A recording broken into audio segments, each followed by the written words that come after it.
And the next up category, I think the cap is probably in the 180s. Okay. And for the, I think you mentioned that the salary increases for the rest of the staff. Was that, did I hear right, would be done on an across-the-board basis? I see you saying yes. Yes, for eligible employees, so they'd have to be past their probationary period with the agency. They'd have to, I think, which is 6 months. Got it. So generally speaking, all of them outside of probation, Yes. they'd be across the board. Did y'all give any consideration? You know, I'm curious as to why across the board. I always have concerns about across the board pay raises having actually disincentive effects for your higher performing employees. You know, if you've got, because I think it's, I don't even need to ask you the question. I'm certain within your organization you have employees that put in more time and effort than others. Sure. Thank you. You confirm it. Thank you. I mean, it's true in any organization. So why would you be wanting, if we were to give you this extra money, why across the board as opposed to some kind of more strategic or merit-based initiative? That's a great question. So we do, we would like to offer the 10% salary increase because, like you said, there is a spectrum, right, of how hard people work.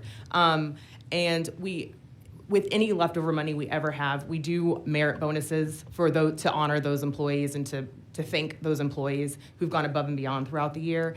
That is obviously not very much money usually, but the 10% merit increase is, we at this point are just trying to keep bodies in the building. We're trying to keep employee positions staffed. So even if we want to reward our excellent workers, but even for the people who are doing the bare minimum, we want to keep them too, because we need the labor.